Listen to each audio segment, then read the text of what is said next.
Hi everyone, myself Dr. Sachin this side and today's our topic is burns. So this is a topic of surgery subject.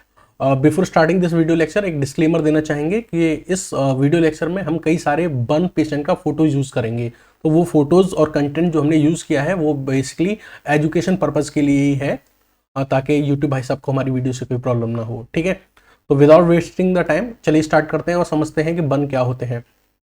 तो burn basically क्या है, एक injury है। Burn क्या है, एक injury है जो हमारी बॉडी को होती है या हमारी बॉडी टिश्यूज को होती है।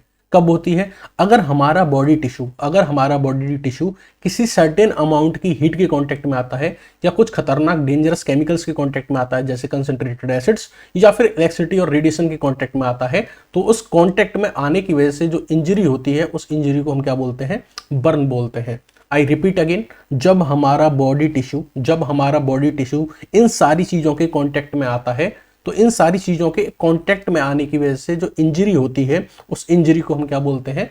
बर्न बोलते हैं। ठीक है, अब अगर बर्न जो है वो आपका माइल्ड है, मतलब थोड़ा बहुत बर्न हुआ है अगर आपका बॉडी टिश्यू, तो उस केस में जो सेल डेथ होती है वो होती है कोएगुलेटिव नेक्रोसिस। मैंने आपको बताया कि आपका बॉडी टिश्यू जो है उसमें इंजरी हो रही है। अगर ये बॉडी टिश्यू है तो ये सेल से मिलकर बना हुआ होगा, क्योंकि आपको पता है कि जो टिश्यू होते हैं वो किससे मिलकर बने होते हैं? सेल से मिलकर बने हुए होते हैं। अगर इंजरी हुई है तो इन सेल की डेथ भी हुई होगी। अच्छा, सेल डेथ दो तरह की होती है। सेल डेथ मैंने आपको दो तरह की पढ़ाई है, एक है नेक्रोसिस और एक मैंने बताई है एपोप्टोसिस। अगर हमारी बॉडी खुद ही अपनी सेल मार रही है तो एपोप्टोसिस है, लेकिन यहाँ तो कोई एक्सटर्नल एजेंट है ना, ये एक्सटर्नल एजेंट है जिसकी वजह से सेल की डेथ हो रही है, तो यहाँ पे क्या है? बेसिकली नेक्रोसिस है। तो जो सेल डेथ यहाँ पे होगी वो नेक्रोसिस होगी, क्योंकि सेल डेथ जो हो रही है वो किसी एक्सटर्नल एजेंट की वजह से हो रही है। अच्छा, जो सेल डेथ होगी उसमें अगर हम पूछे नेक्रोसिस का भी कौन सा टाइप होगा, तो एक कोएगुलेटिव नेक्रोसिस होगी इन the case of mild burn. अगर थोड़ा बहुत ही जला है, माइल्ड बर्न है, तो उस केस में जो नेक्रोसिस होगी वो कोएगुलेटिव नेक्रोसिस होगी। कोएगुलेटिव नेक्रोसिस का मतलब ये होता है कि जिस टिश्यू में आपके बर्न हुआ है उस टिश्यू की आर्किटेक्चर डिटेल तो परसिस्ट करेगी, यानी आप उस टिश्यू को पहचान पाएंगे कि ये हाथ था या पैर था या मुंह था या गर्दन थी, क्या थी, वो आप टिश्यू का आर्किटेक्चर तो परसिस्ट करता है, आप उसको पहचान पाएंगे, लेकिन उस टिश्यू की जो सेलुलर और न्यूक्लियर डिटेल्स जो होती हैं वो लॉस्ट हो जाती हैं, सेल और न्यूक्लियस डैमेज हो जाते हैं। ठीक है, ये तो बात थी माइल्ड बर्न के बारे में। लेकिन अगर सीवियर बर्न है या फिर ऐसा बर्न है जो किसी केमिकल एक्सपोजर के कांटेक्ट में आने की वजह से हुआ है, like concentrated acids like H2SO4 HCl वगैरह, तो ये तो हमने बात की थी यहाँ पे माइल्ड बर्न के बारे में। अब हम बात करें सीवियर बर्न के बारे में। अगर सीवियर बर्न है या फिर ऐसा बर्न है जो किसी केमिकल एक्सपोजर के कांटेक्ट में आने की वजह से हुआ है और वो केमिकल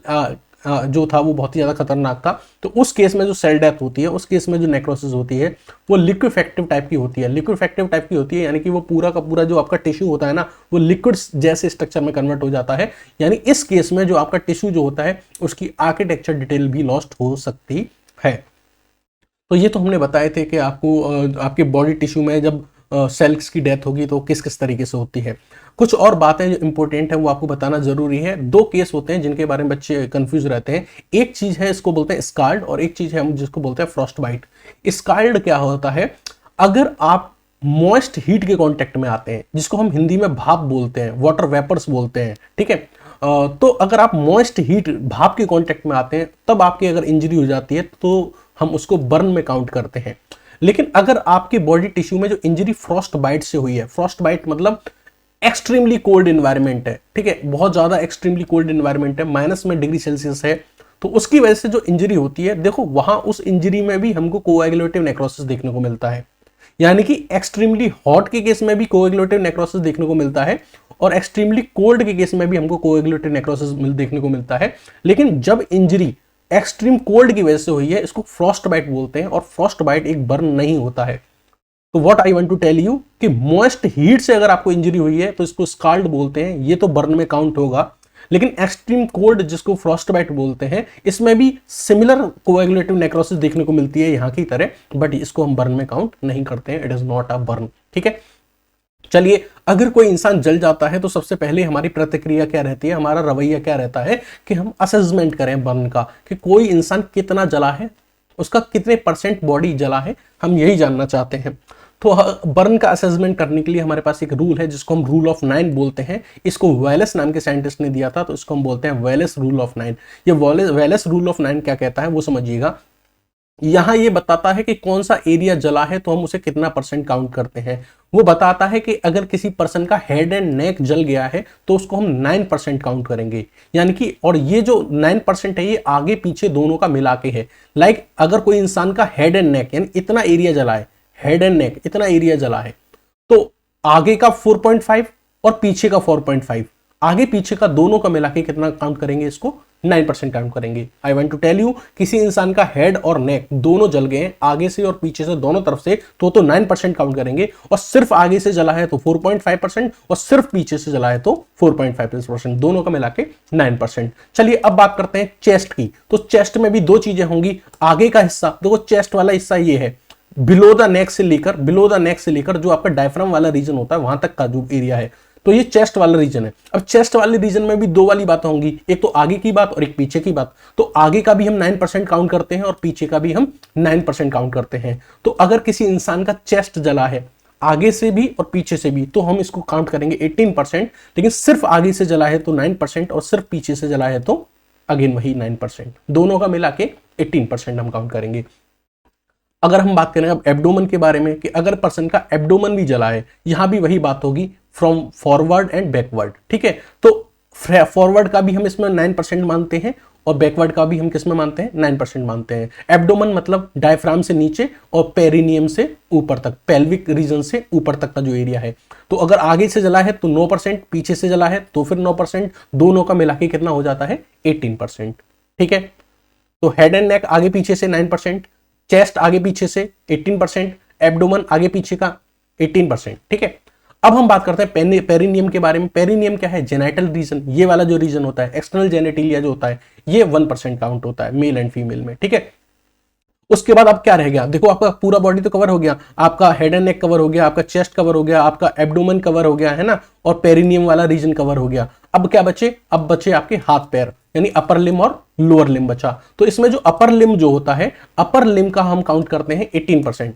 अपर लिम का हम काउंट कितना करते हैं, 18% काउंट करते हैं। तो अपर लिम में आपके दो हाथ हैं, एक ये वाला हाथ है ना, एक ये वाला हाथ है। तो एक हाथ का हो जाता है 9%, एक हाथ का कितना हो जाता है 9%। तो इस हाथ का भी 9% और इस हाथ का भी 9%। तो दोनों हाथों का मिला के कितना हो जाता है, दोनों हैंड्स का मिला के कितना हो जाता है, 18% हो जाता है। अगर दोनों हैंड्स का मिला के 18% है तो एक हैंड का कितना रहेगा, 9%।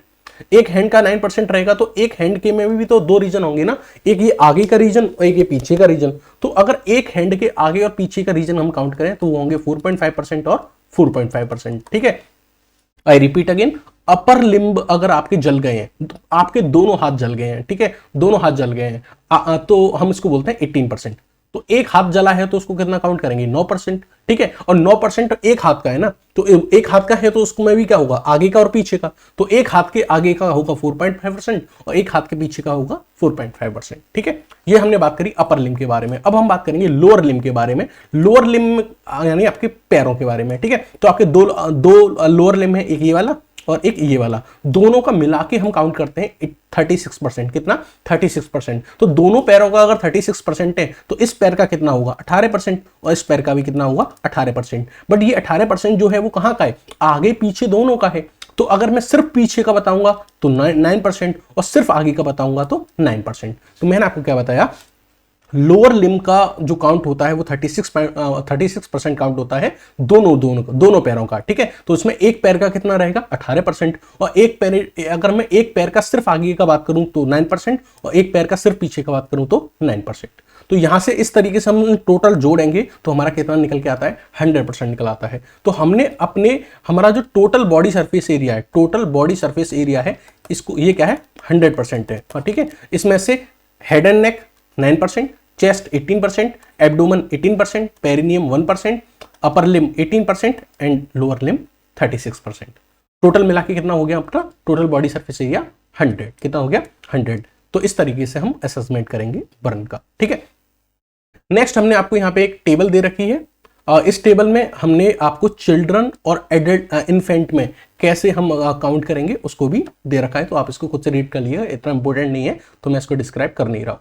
चलिए अब हम आ जाते हैं थोड़ा स्किन की एनाटॉमी के बारे में, क्योंकि अगर कोई भी केमिकल, कोई भी हीट अगर आपकी बॉडी के कांटेक्ट में आती है तो सबसे पहले जिस ऑर्गन का एक्सपोजर जो होता है वो होता है स्किन। चाहे आप हीट के कांटेक्ट में आए, इलेक्ट्रिसिटी के कांटेक्ट में आए, एसिड के कांटेक्ट में आए, केमिकल के कांटेक्ट में आए, तो सबसे पहले जो आपका ऑर्गन कांटेक्ट में आता है उस चीज के, वो क्या है? आपकी स्किन। तो थोड़ा सा स्किन की एनाटॉमी के बारे में बात कर लेते हैं। हमारी स्किन जो है उसमें बेसिकली 3 लेयर है।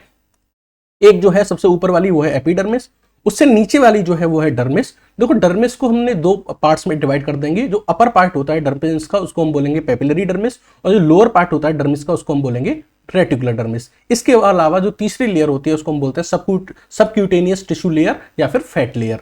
ठीक है, आई रिपीट अगेन, स्किन जो है उसको हमने 3 लेयर्स में डिवाइड कर दिया है। एक है epidermis, second is dermis and third is fat layer और सबक्यूटेनियस टिश्यू लेयर। इसमें डर्मिस जो होती है इसके हमने 2 पार्ट्स कर दिए। अपर वाला जो पार्ट होता है उसको बोलते हैं पेपिलरी डर्मिस, और लोअर वाला जो पार्ट होता है उसको हम बोलते हैं रेटिकुलर डर्मिस। अच्छा, इस जो फैट की लेयर होती है, इस फैट की लेयर के नीचे अगर हम बात करें तो हमारी क्या होती है? मसल्स होती हैं, और मसल्स के नीचे अगर हम बात करें तो क्या होती है? फिर हमारी बोन्स आ जाती हैं। तो आपने यहां से थोड़ा अंदर की तरफ अगर देखो तो सबसे बाहर एपिडर्मिस, फिर उसके अंदर डर्मिस, फिर उसके अंदर फैट या टिश्यू लेयर, फिर उसके अंदर मसल्स, और फिर मसल्स के नीचे बोन्स। ठीक है, तो ये हमारा स्किन का एनाटॉमी होता है। चलिए अब हम बात करेंगे क्लासिफिकेशन ऑफ बर्न के बारे में, कि बर्न को हम क्लासिफाई कर रहे हैं। तो बर्न को क्लासिफाई हम 2 बेसिस पे करेंगे। एक तो ये कि बॉडी का कितना % हिस्सा जल गया है, यानी जो हमने अभी पहले TBS से देखा था, टोटल बॉडी सरफेस एरिया, इसका कितना % बॉडी जला है, उस % ऑफ बर्न के बेसिस पे डिवीजन। दूसरा हम देखेंगे कि कितना थिकनेस जल गई है। थिकनेस अभी हमने देखा था ना कि सबसे बाहर एपिडर्मिस होगी, फिर डर्मिस होगी, फिर फैट लेयर होगी, फिर नीचे मसल्स एंड बोन्स होंगी। तो यहां कितनी थिकनेस जली है? सिर्फ एपिडर्मिस जली है, या फिर एपिडर्मिस डर्मिस दोनों जले हैं, या फिर फैट लेयर तक जो बर्न है वो पहुंच गया है? तो अगर हम यहां पे किसके बेसिस पे डिवाइड करेंगे? On the basis of thickness of the skin involve. तो सबसे पहले अगर हम बात करें % ऑफ बॉडी बर्न के बारे में, तो अगर किसी भी पर्सन का टोटल बॉडी सरफेस एरिया का लेस देन 10% जला है तो हम इसको माइल्ड या माइनर बर्न बोलेंगे। लेकिन अगर किसी पर्सन का 10 to 20% total body surface area burn है तो हम इसको मॉडरेट बर्न बोलेंगे। लेकिन अगर किसी पर्सन का greater than 20% total body surface area burn है तो हम इसको मेजर बर्न बोलेंगे। ठीक है, अगर हम बात करें थिकनेस ऑफ स्किन इन्वॉल्व के बारे में, तो on the basis of the thickness of the skin involve हमने जो डिवीजन किया है वो 4 डिग्री में बर्न का डिवीजन किया है। अगर एक है हमारा 1st degree, 2nd degree, 3rd degree and 4th degree. ये जो हमने डिवीजन किया है 4 डिग्री में, ये किसके बेसिस पे है? On the basis of the thickness of the skin involve. इसको अब हम डिटेल में समझेंगे। So we are going to study in detail about the division of the burn on the basis of the thickness of the skin involve. यहां सबसे पहले मैं तुमको स्टार्टिंग में ही थोड़ी सी हिंट दे दूं। अगर सिर्फ इस डर्मिस अगर सिर्फ एपिडर्मिस बर्न हुई है तो हम इसको 1st डिग्री बोलते हैं। आगे हम बहुत डिटेल में बात करेंगे, यहां रिकैप दे देता हूं एक। अगर सिर्फ एपिडर्मिस इन्वॉल्व हुई है तो 1st डिग्री है, अगर डर्मिस इन्वॉल्व हुई है तो 2nd डिग्री है, अगर फैट की लेयर इन्वॉल्व है तो 3rd डिग्री है, और बात मसल्स तक पहुंच गई है तो 4th डिग्री है। बहुत ही सिंपल था, 4 लेयर्स देखी थी हमने, 4 डिग्री है। अगर एपिडर्मिस इन्वॉल्व है तो 1st डिग्री, डर्मिस भी इन्वॉल्व है तो 2nd डिग्री, फैट या टिश्यू लेयर इन्वॉल्व है तो 3rd डिग्री, और बात मसल्स तक पहुंच गई है तो 4th डिग्री। Very simple. थोड़ा और डिटेल में बात कर लेते हैं। सबसे पहले बात करते हैं 1st डिग्री बर्न के बारे में। तो 1st डिग्री बर्न आप यहां से देख पा रहे हैं। 1st डिग्री बर्न में क्या होगा? सिर्फ और सिर्फ एपिडर्मिस इन्वॉल्व होगी, ऊपर वाली लेयर इन्वॉल्व होगी बस। तो ओनली एपिडर्मिस इन्वॉल्व होती है इसमें। और आपको पता है एपिडर्मिस किससे मिलकर बनी होती है? एपिथेलियल टिश्यू से मिलकर बनी होती है, एपिथेलियल टिश्यू से मिलकर बनी होती है। ठीक है, तो इसलिए हम इस 1st डिग्री बर्न को एपिथेलियल बर्न भी कहते हैं। जब एपिथेलियल बर्न होता है जिसमें एपिडर्मिस इन्वॉल्व होती है तो उस केस में पर्सन को क्या होता है? पेन होता है, यानी पेनफुल बर्न है। और इरेथमेटस है, इरेथमेटस है यानी कि इंसान जहां जलता है ना, स्किन पे जहां जलेगा वो रेड रेड हो जाएगा। आपने भी देखा होगा कि अगर आप कभी कभी कुछ गर्म बर्तन पकड़ लेते हैं, हॉट ऑब्जेक्ट पकड़ लेते हैं, तो उतना एरिया आपका कैसा हो जाता है? रेड रेड हो जाता है। So this region will be painful and erythematous. No blisters formation, कोई भी ब्लिस्टर्स नहीं बनेंगे, फफोले नहीं बनेंगे। आपने देखा होगा कि कोई इंसान जल जाता है तो उसकी स्किन पे इस तरह से फोड़ा बन जाता है, फफोले बन जाते हैं जिसके अंदर व्हाइटिश फ्लूइड भरा हुआ होता है। तो ऐसे कोई भी ब्लिस्टर्स का फॉर्मेशन नहीं होगा। और ये जो इंजरी हुई है ये 5 से 10 दिन में खुद ही ठीक हो जाएगी और कोई भी स्कार छोड़ के नहीं जाएगी, कोई भी निशान या धब्बा छोड़ के नहीं जाएगी। तो 1st डिग्री बर्न आपको समझ में आ गया। एपिथेलियल बर्न भी बोलते हैं। एपिडर्मिस इन्वॉल्व होती है, पेनफुल होता है, इरेथमेटस होता है, रेडनेस हो जाती है, फफोले नहीं पड़ेंगे, कोई भी निशान छोड़ के नहीं जाएगा और 5 से 10 दिन में ठीक हो जाएगा। अब हम बात करते हैं 2nd डिग्री के बारे में। तो सेकंड डिग्री के बर्न के बारे में अगर मैं बात करूं तो सेकंड डिग्री में क्या होती है, डर्मिस इन्वॉल्व होती है, बताया था ना मैंने आपको, सेकंड डिग्री में क्या होती है आपकी डर्मिस इन्वॉल्व हो जाती है। तो सेकंड डिग्री जो बर्न है उसमें कौन इन्वॉल्व होता है, डर्मिस इन्वॉल्व होती है, ठीक है। इसको हम क्या बोलते हैं, इसको हम दूसरा नाम भी बोलते हैं, it is also known as partial thickness burn. क्या बोलते हैं, पार्शियल थिकनेस बर्न भी बोलते हैं। और हम इसको हम दो पार्ट्स में डिवाइड कर देते हैं। दो पार्ट्स कौन कौन से में डिवाइड करते हैं, एक है हमारा सुपरफिशियल सेकंड डिग्री बर्न और एक है हमारा डीप सेकंड डिग्री बर्न। इसको एक और नाम से बोलते हैं सुपरफिशियल सेकंड डिग्री बर्न। और सेकंड डिग्री बर्न को ही हमने क्या किया था, कहा था पार्शियल थिकनेस बर्न। तो सेकंड डिग्री बर्न की जगह बस पार्शियल थिकनेस बर्न बोल दो तो क्या हो जाएगा, it is superficial secondary burn, या फिर दूसरे लफ्जों में कहें it is superficial partial thickness burn. अच्छा, दूसरा क्या था, डीप सेकंड डिग्री बर्न। अच्छा, सेकंड डिग्री बर्न की जगह क्या लगा दो, पार्शियल थिकनेस बर्न, तो उसका दूसरा नाम क्या हो गया, डीप पार्शियल थिकनेस बर्न। बात समझ में आई? I repeat again, second degree burn है, सिर्फ डर्मिस, इसमें क्या होता है, एपिडर्मिस और डर्मिस दोनों इन्वॉल्व होती है, डर्मिस तक बात पहुंच जाती है। इस बर्न को पार्शियल थिकनेस बर्न भी बोलते हैं। इसको हमने दो पार्ट्स में डिवाइड कर दिया, सुपरफिशियल और डीप। अब देखो जो सुपरफिशियल वाला है उसमें आपकी ऊपर वाली एपिडर्मिस तो होगी, डर्मिस का कौन सा रीजन होगा, तो डर्मिस का ये जो आपको पेपिलरी डर्मिस वाला रीजन जो होता है ये इन्वॉल्व होता है इसमें। कौन सा, पेपिलरी डर्मिस वाला रीजन।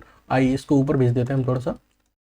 तो इस केस में क्या होता है, एपिडर्मिस इन्वॉल्व होती है और डर्मिस का ऊपर वाला रीजन, ये जो डर्मिस वाली जो हमारी लेयर थी, इस डर्मिस का ऊपर वाला जो रीजन होता है, पेपिलरी डर्मिस वाला रीजन, वो इंपैक्ट होता है।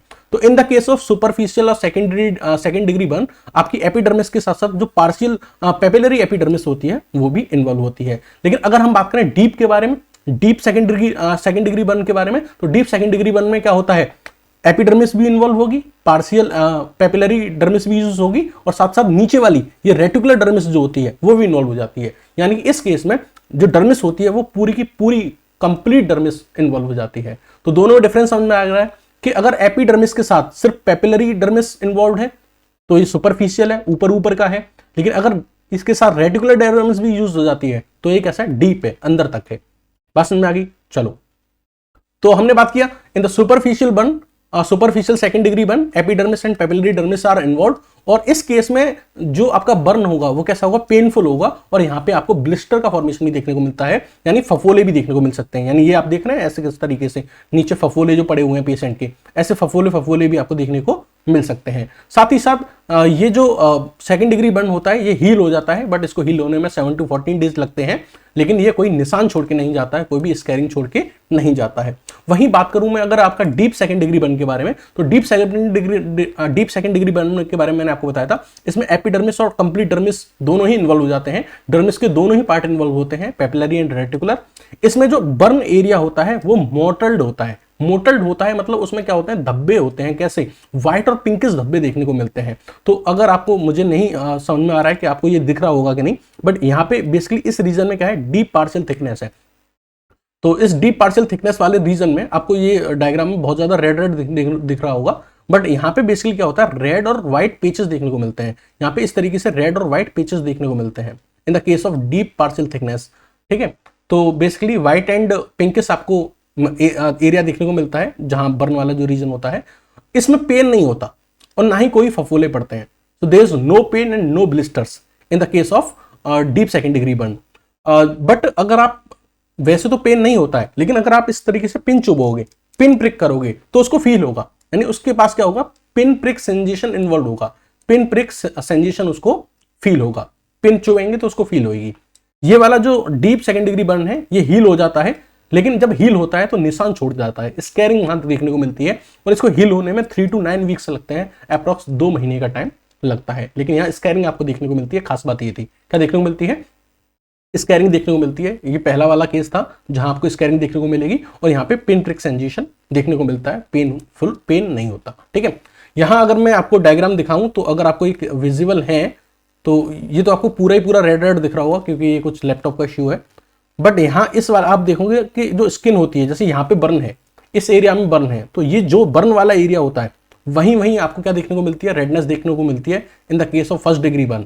ठीक है। अगर हम बात करें सुपरफिशियल, जो सेकंड डिग्री बर्न था उसके दो टाइप्स थे, सुपरफिशियल और डीप। सुपरफिशियल वाले में क्या था, आपको ऐसे फफोले देखने को मिलते थे, स्किन पे क्या देखने को मिलेंगे, फोड़े देखने को मिलेंगे, फफोले देखने को मिलेंगे। और डीप सेकंड डिग्री बर्न में आपको क्या देखने को मिलेगा, व्हाइट और पिंकिश आपको क्या देखने को मिलेंगे, अपीयरेंस देखने को मिलेगी, मोटल्ड अपीयरेंस देखने को मिलेगी, व्हाइट एंड पिंकिश। ये आप अपने बुक में जो डायग्राम है उसको देखिएगा तो आपको ज्यादा अच्छे से क्लियर होगा, इसमें आपको सही से दिख नहीं रहा होगा। चलिए अब हम बात करते हैं थर्ड डिग्री बर्न के बारे में। थर्ड डिग्री बर्न जो होता है उसको फुल थिकनेस बर्न बोलते हैं। इसमें क्या होता है, थर्ड डिग्री है तो इसका मतलब इसमें एपिडर्मिस भी इन्वॉल्व होगी, डर्मिस भी इन्वॉल्व होगी और फैट की लेयर भी इन्वॉल्व होगी। तो इन the case of third degree burn आपको एपिडर्मिस, डर्मिस और सबक्यूटेनियस फैट लेयर जो होती है, तीनों की तीनों इसमें क्या होती हैं, इन्वॉल्व होती हैं। जो बर्न एरिया होता है इन the case of third degree burn वो कैसा हो जाता है, ब्लैक कलर का हो जाता है। तो यहाँ आप ये देख सकते हैं, ये वाला जो एरिया है ये आपको कैसा दिख रहा है, ब्लैक ब्लैक दिख रहा है। तो इन the case of third degree burn जो आपका बर्न एरिया होता है वो ब्लैक कलर का हो जाता है और लेदरी स्कार प्रोड्यूस करता है। लेदरी स्कार प्रोड्यूस करता है, इसका मतलब ये है कि जो बर्न एरिया होता है वो ड्राई हो जाता है और जो स्किन होती है वो कैसी हो जाती है, टफ लेयर हो जाती है डेड टिश्यू की। तो आपको जो बर्न एरिया है वहां पे एक काले रंग की टफ लेयर देखने को मिलेगी और वो हमारी स्किन की लेयर होगी, बट वो कैसी होगी, डेड टिश्यू लेयर होगी। कैसी होगी, डेड टिश्यू लेयर होगी। अगर हम थर्ड डिग्री बर्न के कैरेक्टरिस्टिक फीचर के बारे में बात करें तो कोई पेन नहीं होता है, कोई ब्लिस्टर्स नहीं पड़ते हैं। ये हमने deep deep second degree burn में भी देखा था कि वहां भी पेन नहीं होता था, वहां भी ब्लिस्टर्स नहीं बनते थे, बट वहां पिन प्रिक सेंसेशन था। किसमें, डीप सेकंड डिग्री बर्न में। वहां भी क्या था, नो पेन था, नो ब्लिस्टर था, लेकिन वहां पे पिन प्रिक सेंसेशन था। But in the case of third degree burn यहाँ पे पिन प्रिक सेंसेशन नहीं होता है। पिन चोबोगे तब भी उसको फील नहीं होगा कि कोई पिन चोब हो रहा है। इस केस में जो हीलिंग होती है वो कॉन्ट्रैक्टेचर हीलिंग होती है, कॉन्ट्रैक्चर हीलिंग होती है। यानी कि जब वो इंसान ठीक होगा ना तो उसकी स्किन जो है खिंचने लगेगी। अगर आपने कभी बर्न पेशेंट देखा होगा जिसका चेहरा वगैरह जल गया है तो आप देखोगे उनकी जो स्किन होती है वो इस तरीके से क्या होती है, खिंची हुई होती है। कॉन्ट्रैक्चर प्रेजेंट होता है उनकी स्किन में। क्या प्रेजेंट होता है, कॉन्ट्रैक्चर प्रेजेंट होता है उनकी स्किन में। अगर आप चाहते हैं कि जो पेशेंट हो वो इस विदाउट कॉन्ट्रैक्चर हील करे, यानी जब वो ठीक हो तो उसकी स्किन में ऐसी कॉन्ट्रैक्चर ना पड़े, खिंचा हुआ स्किन ना हो, तो उसके लिए आपको क्या करना पड़ेगा, जो भी एरिया है बर्न वाला उसका एक्सीजन करना पड़ेगा। यानी जो बर्न एरिया है जहां स्किन बर्न हो गई है उस एरिया को, जो ब्लैक ब्लैक हो गया है, ब्लैक ब्लैक हो गया है, इस एरिया को आप कट करके निकाल दीजिए और जो एरिया उसकी बॉडी का सही है वहां से थोड़ी सी स्किन निकाल के क्या कर दीजिए, ग्राफ्टिंग कर दीजिए at that site of the burn injury. ठीक है, so this was all about the third degree burn. Now we will discuss about the fourth degree burn. Fourth degree burn मतलब इंसान कंप्लीटली जल गया है, हड्डियों तक बात चल गई है, चूरा बन गया उसका एकदम। तो it involvement of the skin underlying structure. तो अगर एपिडर्मिस भी जल गई, डर्मिस भी जल गई, फैट भी जल गया और मसल्स भी जल गई, अब इंसान की सीधे सीधे हड्डियां दिख रही हैं, बिल्कुल अंतिम संस्कार वाली जो स्टेज आ जाती है, तो उसको हम बोलते हैं फोर्थ डिग्री बर्न। और इसमें आपकी मसल्स, बोन, ब्रेन सब कुछ इन्वॉल्व हो जाता है। It is called full thickness burn. ठीक है, dead. Okay, so now we will talk about the clinical features of the burn. तो अगर हम क्लिनिकल फीचर्स ऑफ बर्न के बारे में बात करें तो पर्सन को पेन होगा, जाहिर सी बात है, बर्निंग सेंसेशन होगी उसकी बॉडी में, एंग्जियस स्टेट बहुत रहती है, बहुत ज्यादा उसको घबराहट रहती है। ठीक है, जिसकी वजह से उसको टैकीकार्डिया रहता है, उसकी हार्ट बीट जो होती है वो इंक्रीज रहती है, टैकीप्नोइया रहता है, उसकी जो ब्रीथ रेट जो होती है वो भी क्या होती है, एबनॉर्मली हाई रहती है। उसकी बॉडी में आपको फ्लूइड लॉस देखने को मिलता है और उसको बहुत जल्दी क्या होता है, सेप्सिस हो जाता है। उसकी बॉडी में बहुत जल्दी क्या होता है, अगर सीवियर डिग्री का बर्न है, सीवियर बर्न है, अगर कोई इंसान सीवियरली जल गया है तो उसकी बॉडी में जो इन्फेक्शन होता है वो बहुत जल्दी से फैलता है, जिसकी वजह से उसकी बॉडी में मल्टीपल ऑर्गन फेलियर के चांसेस रहते हैं, यानी शॉक वाली कंडीशन उसकी बॉडी में देखने को मिलती है। अगर मैं बात करूं ह्यूमन स्किन के बारे में, तो हमारी ह्यूमन की जो स्किन होती है वो 40 डिग्री सेल्सियस को भी बहुत स्मॉल टाइम के लिए ही क्या कर पाती है, टॉलरेट कर पाती है। ये टॉलरेबल है। ठीक है, 40 डिग्री सेल्सियस, वो भी ब्रीफ पीरियड के लिए। लेकिन अगर आपकी बॉडी, आप जो है वो 44 डिग्री सेल्सियस के लिए एक्सपोजर होते हैं और 6 घंटे के लिए एक्सपोज हो जाते हैं फॉर द 44 डिग्री सेल्सियस, तो आपको फर्स्ट डिग्री बर्न देखने को मिलेगा। लेकिन अगर आप 48 डिग्री सेल्सियस में एक्सपोजर होते हैं फॉर द 5 मिनट्स तो आपको बर्न देखने को मिलेगा। और अगर आप 55 डिग्री सेल्सियस पे हैं तो आपको विद इन 30 सेकेंड आपको क्या देखने को मिलेगा, बर्न देखने को मिलेगा आपकी स्किन के अंदर। ठीक है, तो ये डिफरेंट टेम्परेचर पे थे कि डिफरेंट टेम्परेचर पे कितने टाइम ड्यूरेशन में हमारी जो स्किन होती है वो बर्न होना स्टार्ट हो जाती है। Now we will talk about the areas of the cutaneous injury. Areas of cutaneous injury का मतलब ये है कि जैसे कि मान लीजिए आपने कोई भी बहुत ही हॉट ऑब्जेक्ट पकड़ा, जैसे आप किसी हॉट ऑब्जेक्ट के कांटेक्ट में आते हैं, बहुत ही ज्यादा हॉट ऑब्जेक्ट था, तो जैसे आप उस कोई कांटेक्ट में आएंगे तो उतना एरिया ऑफ स्किन जो होता है, बहुत हॉट ऑब्जेक्ट अगर होगा ना तो उतना एरिया ऑफ स्किन जो होगा वो एकदम काला पड़ जाएगा। अगर मान लीजिए थोड़ा बहुत गर्म था तो लाल पड़ता है, लेकिन आपने बहुत ही ज्यादा एक्सट्रीमली हॉट ऑब्जेक्ट पकड़ लिया, इतना एक्सट्रीमली हॉट ऑब्जेक्ट पकड़ लिया कि उसने आपकी स्किन ही जला दी एकदम।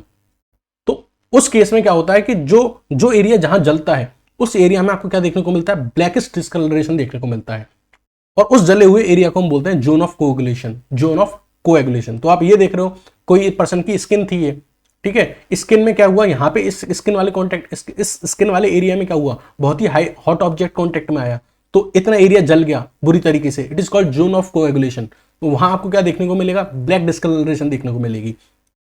अब उसके पास वाला जो एरिया होगा वो हल्का सा ब्राउनिश होगा, ठीक है, उसको हम बोलते हैं जोन ऑफ स्टेसिस, और उसके पास वाला जो एरिया होगा उसको हम बोलते हैं जोन ऑफ हाइपरेमिया। तो जो जला है वो जोन ऑफ कोएगुलेशन है, उसके जो पास वाला, जस्ट इमीडिएट पास वाला एरिया, ये वाला जो एरिया है ये क्या है, जोन ऑफ स्टेसिस है, और उसके और पास वाला जो एरिया है वो क्या है, जोन ऑफ हाइपरेमिया है, जोन ऑफ हाइपरेमिया है।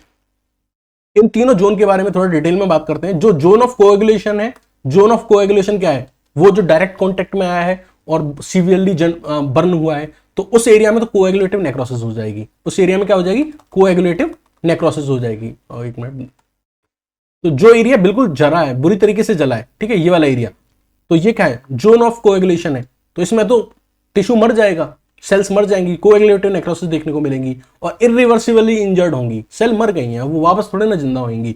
अच्छा, इसके पास वाला जो एरिया है जोन ऑफ स्टेसिस, तो जोन ऑफ स्टेसिस में क्या होता है, मॉडरेट डैमेज होता है, मॉडरेट डैमेज होता है तो उसकी वजह से सेल डेथ होती है, मॉडरेट, थोड़ा बहुत अमाउंट में डैमेज होता है, तो वहां पे टिश्यू परफ्यूजन देखने को मिलता है, डिक्रीज इन टिश्यू परफ्यूजन देखने को मिलता है, यानी कि जो ब्लड सप्लाई जो होती है वो रिड्यूस हो जाती है। किस केस में, in the region of zone of stasis, क्योंकि जहां इंजरी हुई है ना वहां ब्लड वेजल्स जो होती हैं वो डैमेज हो गई हैं, ब्लड वेजल्स डैमेज हो गई हैं तो क्या हो गया, ब्लड सप्लाई इंटरप्ट हो गई है, ब्लड सप्लाई इंटरप्ट हो गई है तो आपको क्या देखने को मिलेगा, डिक्रीज इन टिश्यू परफ्यूजन देखने को मिलेगा। अब डिक्रीज इन टिश्यू परफ्यूजन देखने को मिलेगा तो सेल जो सर्वाइव कर पा रही थी वो भी धीरे धीरे कहां की तरफ प्रोग्रेस करेंगी, कोएगुलेटिव नेक्रोसिस की तरफ प्रोग्रेस करेंगी, उनकी भी डेथ होने लगेगी।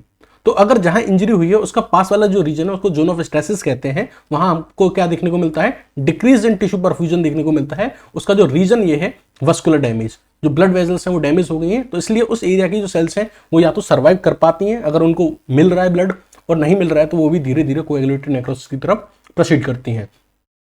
उसके बाद का जो एरिया है और जो थोड़ा बाहर चले जाएं तो जो एरिया है उसको हम क्या बोलते हैं, जोन ऑफ हाइपरेमिया बोलते हैं। जोन ऑफ हाइपरेमिया में क्या होता है, वैसोडाइलेशन होता है, उस एरिया की जो ब्लड वेजल्स हैं वो वहां पे क्या होता है, लोकल हार्मोन्स रिलीज होते हैं जिसको हम बोलते हैं प्रोस्टाग्लैंडिन। प्रोस्टाग्लैंडिन जो होता है वो मास्ट सेल पे एक्ट करता है और रिलीज करता है हिस्टामिन। हिस्टामिन जो होता है वो क्या होता है, वैसोडाइलेशन कराता है, तो उस एरिया में वैसोडाइलेशन देखने को मिलता है और इस एरिया का जो टिश्यू रहता है वो वाइबल होता है और यहां से हीलिंग स्टार्ट हो जाती है। क्या होती है, हीलिंग स्टार्ट होने लग जाती है और ये हीलिंग जो होती है वो प्रोग्रेस करती है towards the zone of coagulation. So this was all about the areas of cutaneous injury. आपको एक बात जो बतानी है वो ये बतानी है कि अगर कोई इंसान जल जाता है ना तो उसको हम, आप लोग क्या करते हैं कि ठंडे पानी में उसका हाथ डालते हैं, हमें उसका हाथ ठंडे पानी में नहीं डालना है, हम उसको कहाँ डालना है, उसका हाथ टेप वाटर में। टेप वाटर में हमको उसको 20 मिनट्स के लिए उसका हाथ क्या रखना है, कंटिन्यूसली रखना है, क्योंकि अगर आप ठंडे पानी में हाथ डाल दोगे ना तो कोल्ड वाटर की वजह से क्या होगा कि जो ब्लड वेजल्स होंगी वो कॉन्स्ट्रिक्ट कर जाएंगी और ब्लड वेजल्स कॉन्स्ट्रिक्ट कर जाएंगी तो उस एरिया में जो पहुंचने वाला जो ब्लड था उसका अमाउंट रिड्यूस हो जाएगा और ब्लड का अमाउंट अगर रिड्यूस हो जाएगा उस एरिया में तो फिर वहां पे इंजरी के चांसेस जो होंगे वो और बढ़ जाएंगे, सेल्स और ज्यादा कोएगुलेटिव नेक्रोसिस की तरफ भागेंगी और ज्यादा कोएगुलेटिव नेक्रोसिस करेंगी। बात समझ में आ रही है? इसलिए अगर कोई इंसान जलता है तो टेप वाटर देना है, टेप वाटर में उसका हाथ डिप करके रखना है 20 मिनट्स तक, ठीक है, रनिंग टेप वाटर में, कोल्ड वाटर में नहीं डालना है, ठीक है। चलिए आगे बात करते हैं। अब हमको ये बताना है कि कौन कौन से केसेस ऐसे हैं जिस केस में हमें पेशेंट को डेडिकेटेड बर्न सेंटर में ट्रांसफर कर देना चाहिए फर्स्ट एड देने के बाद।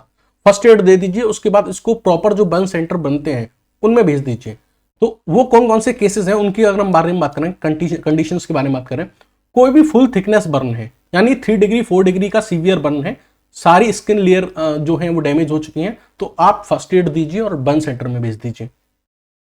अगर पार्शियल थिकनेस बर्न भी है यानी 2nd डिग्री बर्न है और greater than 10% of body surface area destroy हो चुका है, मतलब डैमेज हो चुका है बर्न से, तो भी आप उसको बर्न सेंटर में भेजिए। कोई ऐसा बर्न है जिसमें आपके face, hand, foot, joints, genitalia ये सारे इन्वॉल्व हो गए हैं, तो भी आप क्या भेजिए, डेडिकेटेड बर्न सेंटर में उस पेशेंट को भेज दीजिए, ठीक है, फर्स्ट एड देने के बाद।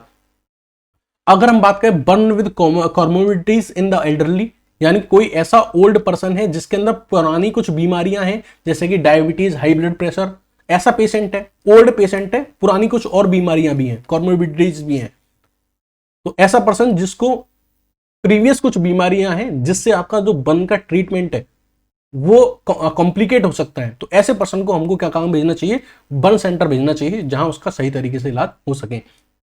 साथ ही साथ अगर बर्न के साथ ट्रॉमा भी है, यानी कि मान लीजिए एक्सीडेंट भी हुआ है, कोई पर्सन था गाड़ी से जा रहा था, एक्सीडेंट हो गया और फिर उस गाड़ी में आग लग गई, तो उसकी हड्डी पसली भी टूटी है और बर्न भी हुआ है, तो बर्न विद ट्रॉमा वाला जो केस है जिसमें फिजिकल इंजरी भी हुई है बर्न के साथ, तो उस केस में भी हम इसको ट्रॉमा सेंटर में भेजेंगे। या फिर कोई बच्चा जल गया है, ऐसा बच्चा जिसको स्पेशल इमोशन की भी रिक्वायरमेंट है, उस केस में भी हम उसको बर्न सेंटर भेजेंगे। या फिर इलेक्ट्रिकल बर्न का केस है, केमिकल बर्न का केस है, या फिर burn with the inhalation injury का केस है, यानी कोई रेस्पिरेटरी डैमेज है, हॉट एयर स्मोक का इनहेलेशन कर लिया है जिसकी वजह से डैमेज हुआ है, तो उस केस में भी हम उसको डेडिकेटेड बर्न सेंटर भेजते हैं। अगर हम कॉज ऑफ डेथ की बात करें इन द केस ऑफ बर्न, तो जो मोस्ट कॉमन कॉज होता है डेथ का at the site of incident, अगर जहां बर्न का एक्सीडेंट हुआ है, जहां आग लगी है, अगर वहां पे हम most common cause of death देखें तो वो होता है एस्फेक्सिया। बेसिकली होता है कि जो पर्सन जो होता है उसको ऑक्सीजन की सप्लाई नहीं मिलती, ऑक्सीजन की जगह उसकी बॉडी में जाते हैं कार्बन मोनोऑक्साइड और कार्बन डाइऑक्साइड, और इनकी जो एफिनिटी होती है हमारे हीमोग्लोबिन से बाइंड करने की, वो ऑक्सीजन से भी ज्यादा होती है। तो हमारी जो हीमोग्लोबिन है इससे ऑक्सीजन ना बाइंड करके कौन बाइंड करते हैं, carboxy haemoglobin carbon monoxide bind करती हैं और कार्बन डाइऑक्साइड बाइंड करती हैं, जिसकी वजह से हमारी बॉडी में ऑक्सी हीमोग्लोबिन नहीं बनता है, कार्बोक्सी हीमोग्लोबिन बनता है, और कार्बोक्सी हीमोग्लोबिन बनेगा तो वो क्या करता है, उसकी वजह से डेथ हो जाती है। तो at the site of accident asphyxia is the main cause, ठीक है। बट अगर हम बात करें कि उसकी मान लीजिए पेशेंट की हॉस्पिटल में डेथ हुई है और जैसे ही वो आया था उसके कुछ ही टाइम में उसकी डेथ हो गई है, अर्ली डेथ है, तो उस केस में जो कॉज होता है वो होता है हाइपोवॉलेमिक शॉक, यानी कि उसकी बॉडी के जो टिश्यू थे, उन बॉडी टिश्यू में जो ब्लड सप्लाई थी वो रिड्यूस हो रही थी, ठीक है, लॉस ऑफ फ्लूइड हो गया था। क्या हो गया था, लॉस ऑफ फ्लूइड हो गया था।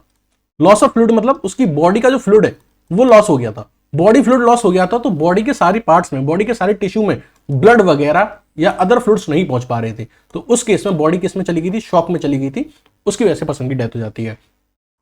लेकिन अगर मान लीजिए पेशेंट की डेथ लेट हो रही है, कुछ टाइम बाद हो रही है, तो इसमें जो रीजन होता है वो होता है सेप्सिस। सेप्सिस का मतलब ये है कि क्योंकि पर्सन की बॉडी बर्न हो चुकी है तो स्किन पूरी ऊपर से हट गई है, तो अब जो बैक्टीरियल इंफेक्शन है उसके चांसेस बहुत ज्यादा है, इंफेक्शन उसकी बॉडी में फैल रहा है और उस इंफेक्शन के फैलने की वजह से उसकी डेथ हुई है, दैट इज सेप्सिस।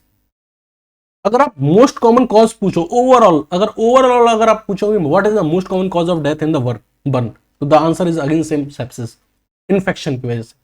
इन्फेक्शन उसकी पूरी बॉडी में फैल गया है जिसकी वजह से उसकी पूरी बॉडी में मल्टीपल ऑर्गन फेलियर वाली कंडीशन जनरेट हो गई है, जिसकी वजह से पर्सन की डेथ हुई है। वो ऑर्गेनिज्म जो मोस्ट कॉमनली रेस्पॉन्सिबल होता है for the sepsis, that is pseudomonas. तो this was all about the burn and the classification of burn. Next lecture में हम pathophysiology of burn and treatment of burn को डिटेल में discuss करेंगे। ये video आपको कैसा लगा कमेंट सेक्शन में बताइएगा। Thank you and have a nice day.